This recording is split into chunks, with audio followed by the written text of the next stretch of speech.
Now it's on. So good afternoon. I appreciate very much the opportunity of being here today. Thanks for the organizing committee for the opportunity. And so we are going to talk about some field work, field-based strategies to manage infectious diseases. The big point I want to make here today is on the opportunity, I would guess, for a lot of systems, if not most production systems, on how to improve profitability by measuring and manage infectious diseases. So we are not gonna, I'm not gonna try to provide any recipe on vaccine use or biosecurity or any specific strategies, because understand that the effect of diseases, as we're gonna talk a little bit about here today, it's really ever-changing, it's really dynamic, it's really depending on the interaction between other pathogens, the virulence of the virus that you're dealing with, the timing of infection, and many other factors. And so what we're going to talk about today is about some strategies that we've been working with a few production systems on how to allow people to measure what's the impact of that PRRS virus or that influenza, that streptococcus, you name the pathogen. How do you measure the effect of your health related parameters on your productivity in your system this point in time, because that changes, right?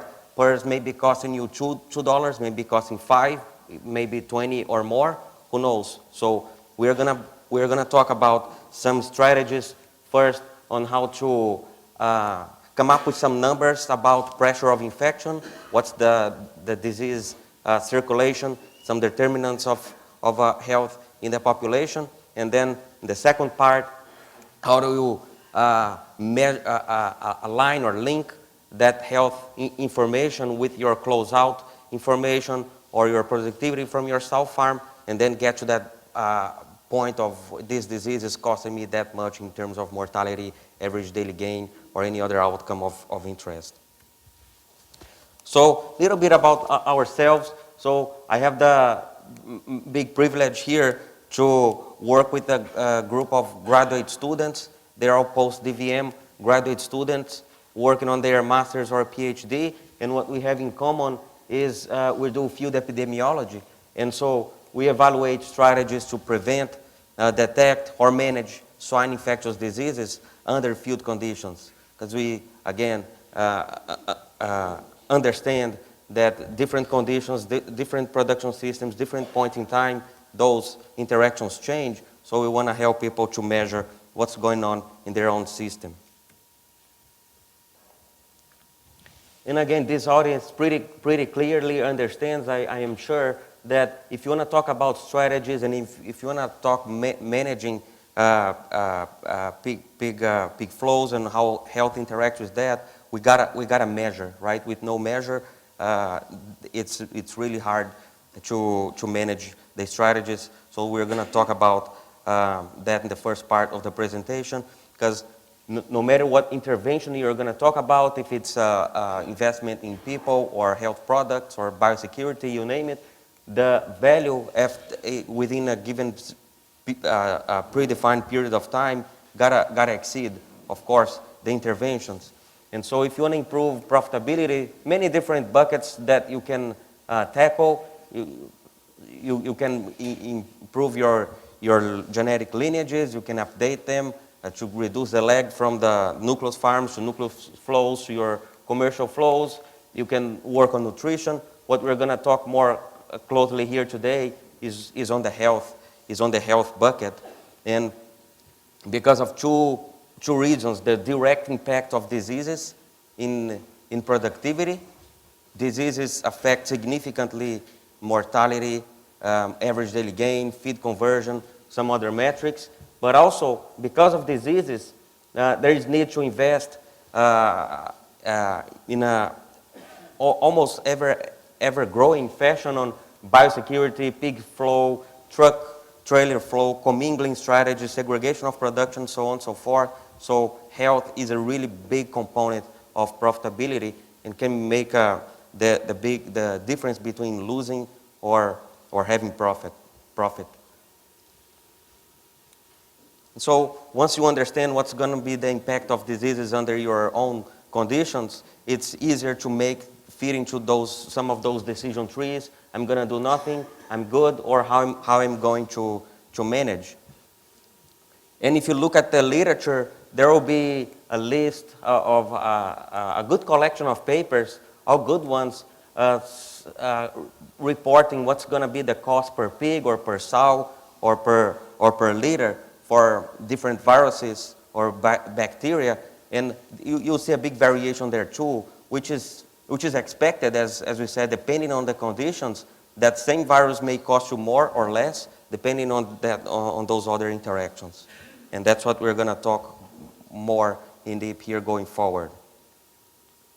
So how do I measure? The first point before talking about this disease cost me $2 or $3 or $4 or $5, gotta first measure and characterize in a standard and efficient fashion over time. How do you assign classification status for each disease of your interest?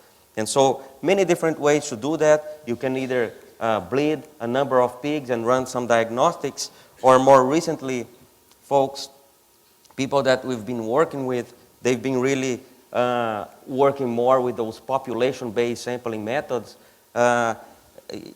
because if all you want to do is understand what's the effect of disease in your population, you're not really interested on what's the virus activity level for specific animals. We're more interested on pathogen level at the whole population level. So that's where you start talking about processing fluids in that first week of age, family oral fluids in due to wean, litters or oral fluids later on in the growing phase.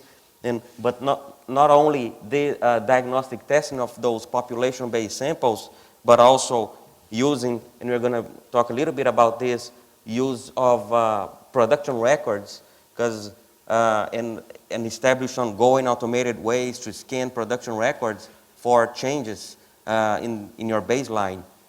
And why do you do that? Because you're not saying that there's no need on diagnostic testing, but you can only test so much, right? You don't run diagnostic testing every day, not if you're not a boar stud or very specific situations. People run diagnostics on a monthly basis, sometimes weekly or biweekly, but not every day.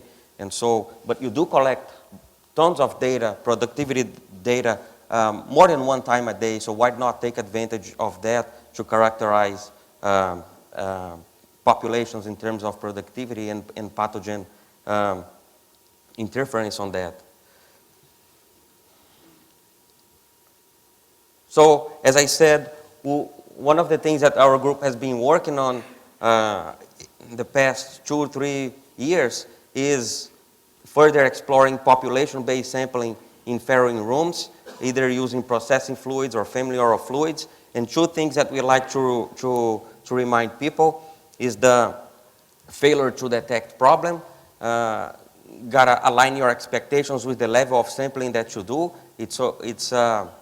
What's important to do is be consistent and follow the same protocol over time and across barns, but understand that different pathogens at different stages of infection, you can only detect those if you sample enough, right? When herds that are undergoing elimination, especially those that are undergoing elimination, before they really eliminate the pathogens, you reach that stage of really low prevalence, and if you don't sample enough, you just miss it. So matter of understanding what stage you are in the infection and using enough sample size to be able to detect that pathogen given the prevalence that you expect. And the other thing to keep in mind is the problem of space and time. We call that the Star Trek problem, but it's not related to starships. It's space and time within the herd, right? After following enough herds over time and sampling different farrowing rooms and over week after week after week, we go back to the data and observe there is huge variation between rooms and between barns. So if you have farrowing rooms, for example, farrowing barns, you may have prevalence from one farrowing barn to the next. It may go from 20 to 50%, from 80 to 30%. Sometimes there's very important variation across over time and space. So that again brings the importance of sample enough and as many pigs as possible, as frequently as possible. And you pretty much can only do that with family oral fluids and processing fluids. You just can't bleed enough pigs, but you can, in a very inexpensive way, monitor those pig populations using those population-based sample types. And now we're going to talk about how we've been using some of those sample types. I think this is advancing automatically. Let me try to turn that off.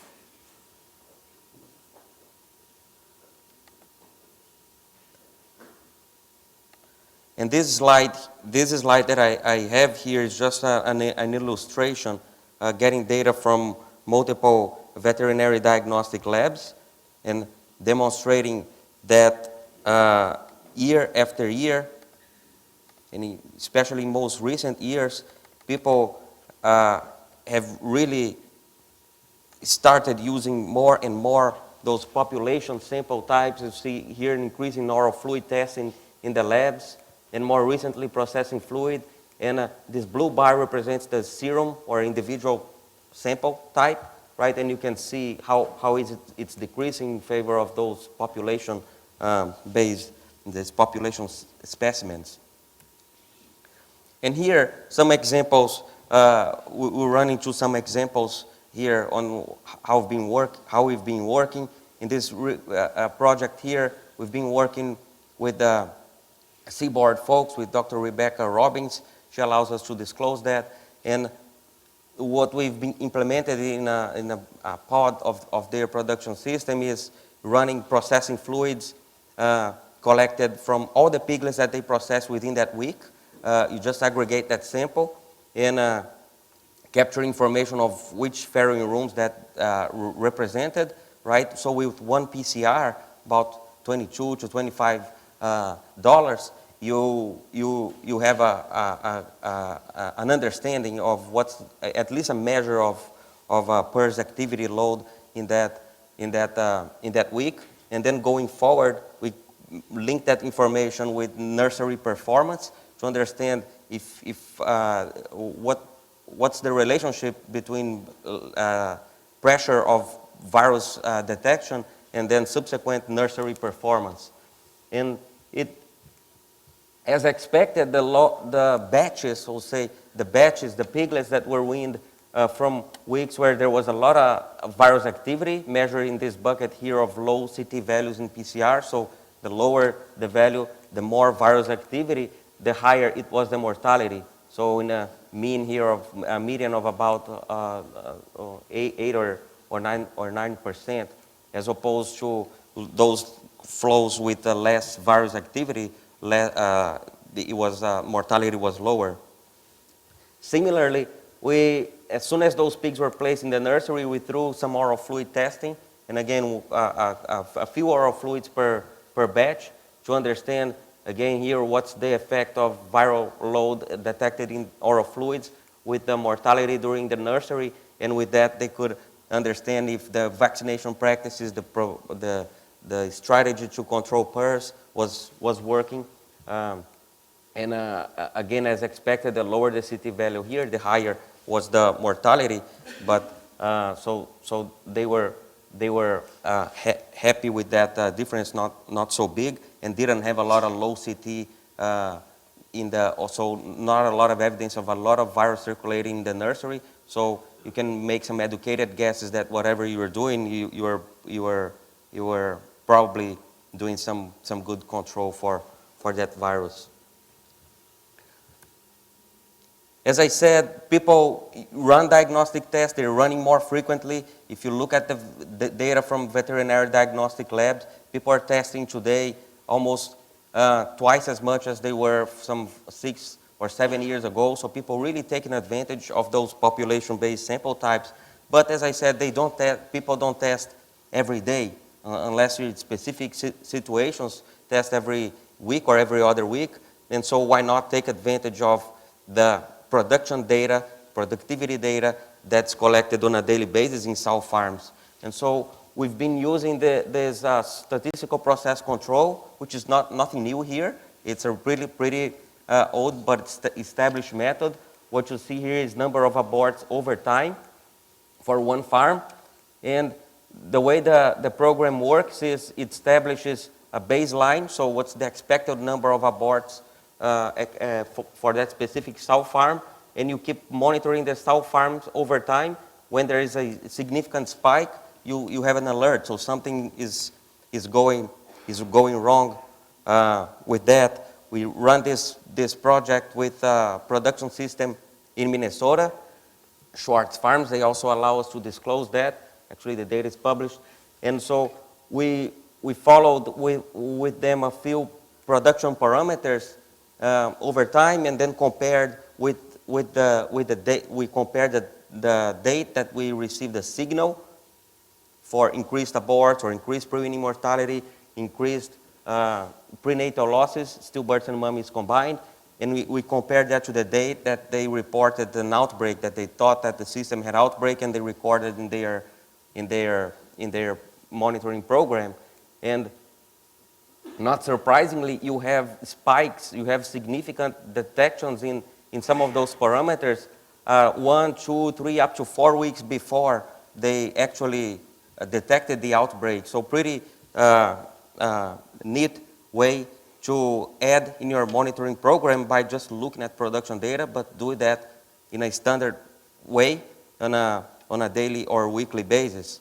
So in response to that, we built a web platform here where farm managers, they have their farm-specific username and password. They use the computer or their phones to log in and select which are the parameters they want to follow, and sometimes weekly, sometimes daily, right? The larger the farm, the more sense it makes to do that on a daily basis. The two big parameters that at least for PRRS virus work really great to early detect diseases are number of aborts and number of sows of feed in the gestation after breeding. And so what the program does is pretty simple. People enter the values and follow their chores, whatever they have to do in the farm. If they don't hear back from us, life's good. If there is a significant increase in any of those parameters, they will get an automated email notification from a program that runs this in the background. Every time they upload the data, the program runs an SPC, and again, if there is a signal, they got an alert. If no email, life is good. So we've been excited to help some production systems with that program. We have about, I think, 70-some farms enrolled in the program from a few production systems. And this project is one of the projects that we're most excited about. We're incorporating bits and pieces from those other previous projects that I just mentioned and trying to incorporate it all in this project, which is part of this Improving Pig Survivability program, this larger project with folks from K-State, Iowa State, and Purdue. And what we are trying to do with this project, we started the pilot with Iowa Select Farms, is we're calling, gotta come up with a better, with an acronym for that, but we're calling this tool the drivers of win to finish mortality. The system has been using that for average daily gain tool, because the average daily gain is particularly important for Iowa Select Farms, but we're gonna report data on mortality here. So what this project stands for is to do all this here that I'm going to talk about, and not only do this, but do this in an automated fashion. So with the click of a button, we have a series of computer algorithms. For those of you who are familiar, we use SAS to do all that, to capture the data in an automated fashion, consolidate the data set, and run the analysis. So what we do, what the program does, is it collects the data, the dates of weaning events and all the truck movements, so on and so forth, to characterize each batch of weaned pigs and understand some of those weaned pig batches, they go to nursery sites, following finishing sites. Some go to wean to finish. Some go to wean to finish, but in a double stock way, so that they undouble stock into finishing, and some remain. So there's a lot of combination of stuff that goes on here. And so we capture everything that happens with that batch of pigs since they are placed in one of these 3 types of facilities. And we also look back and understand where did these pigs come from.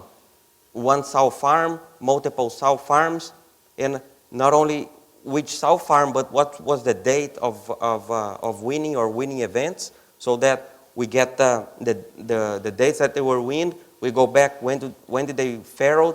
We went back when those sows were bred. So now we have the kind of a whole story of that cohort of that pig population that was weaned. What happens between breeding to farrowing in terms of aborts, repeat services, farrowing rate, so on and so forth. And then from that point on, what was the pre-weaning mortality, prenatal losses, so on and so forth.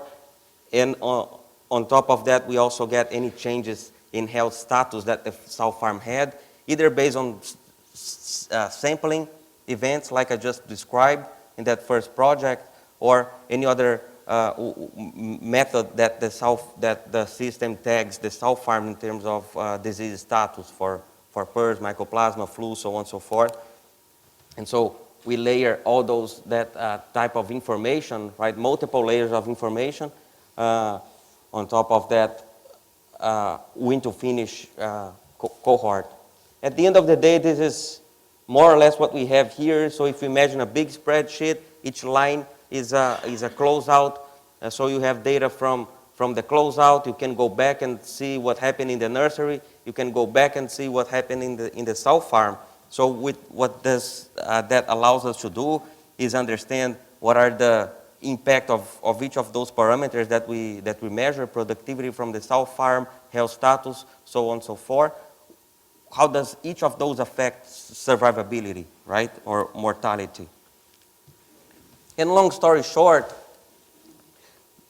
for the sow farm, I'm sure that's no surprise, because it makes sense, but it's always good to put some numbers into that, so that people make informed decisions on how to improve each of those parameters, right? But so as the total born increased, or number of pigs weaned per sow increased, the downstream mortality, the wean to finish mortality, also decreased. So better productivity in the sow farm may be a reflection of sow farm health, right? So the better that downstream performance were. Just as a reminder, that system had the same genetic lines for their sow farms. So it's not that a more prolific sow farm line yields better wean to finish mortality. It's all the same genetic line. And so if they are having more, farms that are having more, a better total born, they're just not having that pressure of infection and those lags in productivity, right? So that leads to better wean to finish mortality.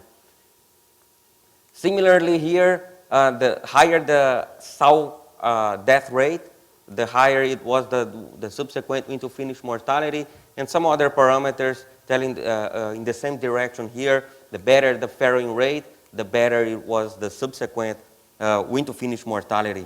So in other words, you can tell a lot on what to expect from wean to finish mortality just by looking at what's going on in the sow farm or sow farms, because we did have a lot of flows here that were commingled flows, and that is a lot of association between the sow farm, say, health or quality of pigs coming out of the sow farm and the wean to finish performance.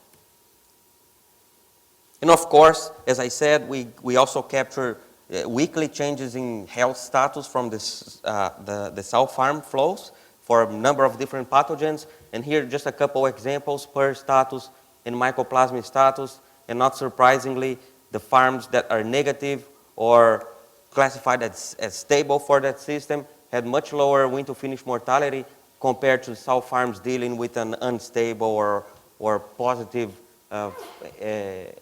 flows for PERS virus. And for mycoplasma, similarly here, negative flows coming from negative mycoplasma status, much lower mortality than stable, and then compared to unstable for mycoplasma. And so what else are we doing for the system? So we run those univariate analysis or analysis with comparing what's the effect of each of those production parameters or health parameters, environmental parameters on win-to-finish mortality. We screen for significance there, and then we combine in a multi-regression model, putting everything together and understanding what's the combined value of all that information, how does that help me to understand what's my mortality, win-to-finish mortality. And when you build that combined system and if you plot the actual mortality, so the mortality that actually happened in the system with the estimated mortality by the model, it's a pretty good correlation here of 80.9%. So in other words, the model is able to explain about 81% of variability in growth-finish mortality. The very next question is, all right, so can I also predict, can I forecast my future mortality?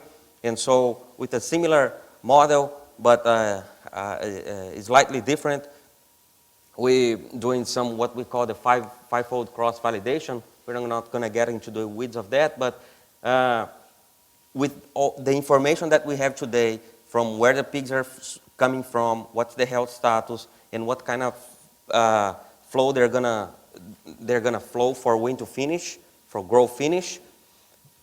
We have so far over 70% of accuracy to tell what's going to be the mortality 6 months from now with the information we have today, right? So, and again, with all that based only on that information from, or mostly from the sow farms. So a lot of win-to-finish performance dictated or influenced by sow farm, say, health and productivity.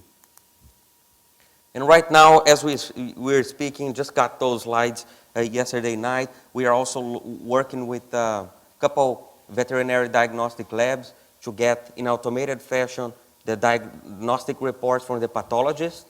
So when you submit tissue cases to the VDL, so that the pathologist, they will read the slides, they will assign what they call the diagnostic codes, or D codes. In some labs they call differently, but virtually the same thing. And what's that about is that's beyond just pathogen detection.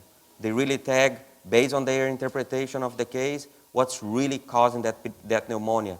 Is it PERS? Is it flu? Is it myco? Is it, you don't know, but you know enough that's a bacterial disease? So with those diagnostic codes, we're incorporating in an automated fashion data from those VDLs into this program, these drivers of win-to-finish mortality. Then first, the preliminary data here, see that the flows that has some diagnostic codes, 10% mortality compared to those that had no diagnostic code at all, a couple percent lower, which makes sense, right? If you submitted a tissue, something went wrong, and the vet wanted to further understand what was causing the mortality. So about 400 cases here with diagnostic codes. And if you start looking deeper, the timing matters. So the earlier in the growth finishing phase where the diagnostic code was assigned to the flows, the higher it was the mortality, right? 11% early wean to kind of 10% growing phase, and closer to the mean here, 9% with the finishing phase. And we can do this all day, but just pick a couple here to illustrate. We can start looking at the effect of pathogens under field conditions, right? And what's the cost of those? What's the impact of those in this case here, mortality? And you see here that if you have flows with no PERS, no HPS assigned, mortality was 99.28%. And as we start piling those up, right? You see the synergistic effect here between both. And so 10% with those that has only HPS, no PERS, PERS only, no HPS, 11%. And if you got both, that's 13% mortality. Going to finish. Example with strep suis is no different. It's really pretty much of the same, right? As you start piling those up and combining those pathogens, you see mortality going up. So if the system has this question, I'm dealing with this strep, it's kind of a new strain, how much it's costing? Well, now we have this platform where we can plug some of those numbers and measure under their specific field conditions if what's the at least the effect on straightforward outcomes as mortality, average daily gain, and then you can get those differences and plug in whatever economic model you are comfortable with. Also using this to do, all right, I'm dealing with this PERS, I'm convinced I gotta do something, I'm just not convinced what vaccination protocol I'm gonna use. Is it one dose, is it 2 doses, is it product A, is it product B, how about timing? Oh, we can design some field trials and allocate treatments in a way to kind of randomize and adjust for other factors and evaluate under their specific field conditions what's the best vaccination protocols. So we're advancing in that direction. So final comments, take home messages from what we've been talking this early afternoon here is that swine health, a big impact on profitability, direct impact as well as the indirect impact, right? It's really variable the impact, so really gotta measure under your specific field conditions. When it's epidemic situations, say you are negative for PERS and get hit with a PERS, nobody's gonna question, it's gonna drag you down, it's gonna cost. But it also, as you saw some of those mycoplasma slides, for example, in the endemic or relatively stable situations, you may not see or may not perceive that endemic pathogens cost you money, but they do as we start measuring what's the pathogen load and start comparing low, medium, high load with performance. It's pretty clear the difference, right? So, and as we start piling, I have a little bit of HPS here, a little bit of strepto there, a little bit of mycoplasma here. Maybe by themselves they're not that important, but as they start interacting, that's when they start bleeding more the systems. So we're pretty excited to have this tool to help people measure. And to measure this, we really need numbers, right? To characterize what's the pressure of infection. It will be probably, I don't want to say impossible, but really costly and difficult to do bleeding pigs. But now that we have processing fluids, family oral fluids developed, really, it's really straightforward. And I want to say almost inexpensive. It's just a penny per pig if you do the math on what's the PCR cost for measuring under specific field conditions the pressure of infection at the population level. And that allows you to do this type of work that we've been describing.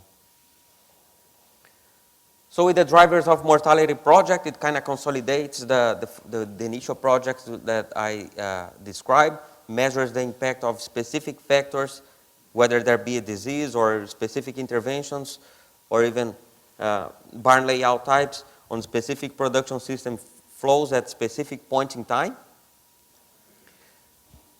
And from what we've seen in preliminary results, the sow farm, say, health or the quality measured in different ways is a good proxy of downstream performance.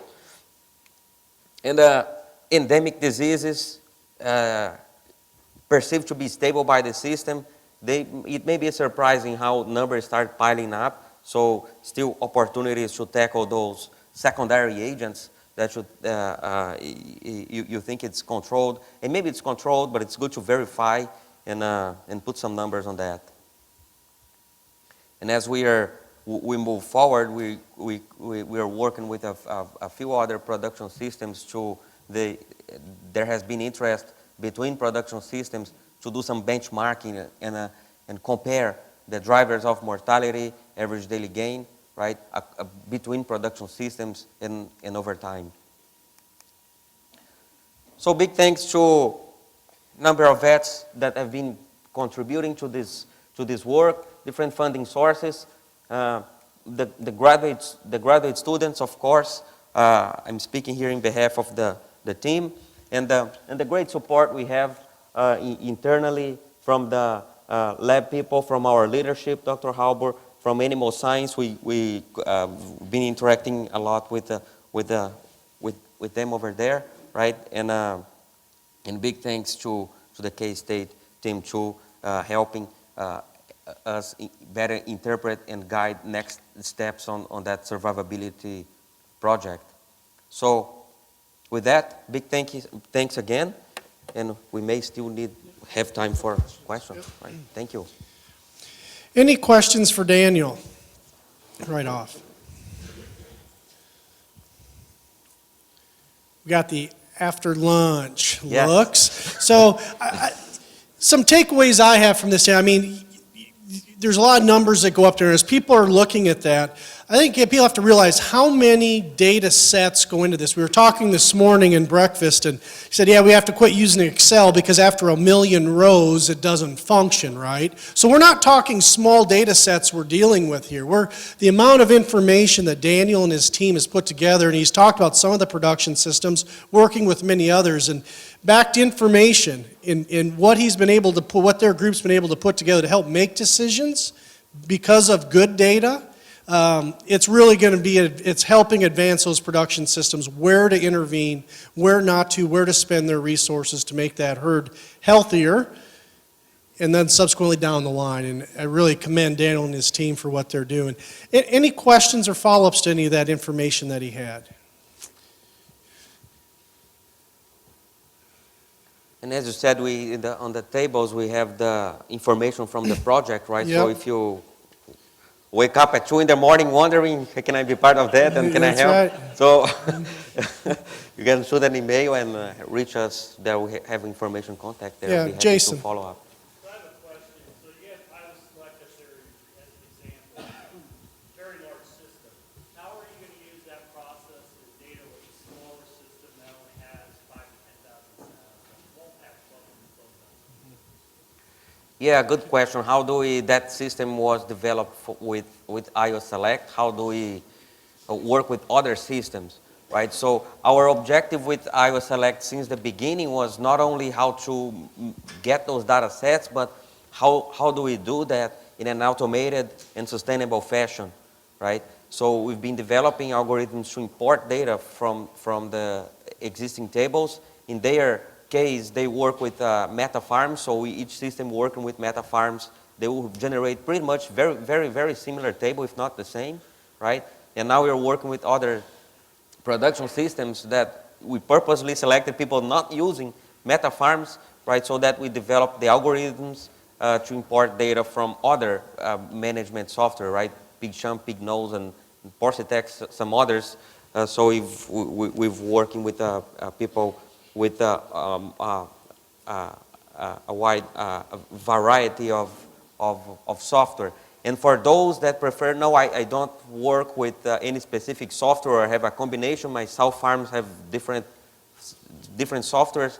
We're also putting together some templates. So if whatever you have the data, if you want to put in the data in this template, it should be really straightforward and quick to upload those templates into the project and run data from there. So we're trying to offer more than one alternative for people to join.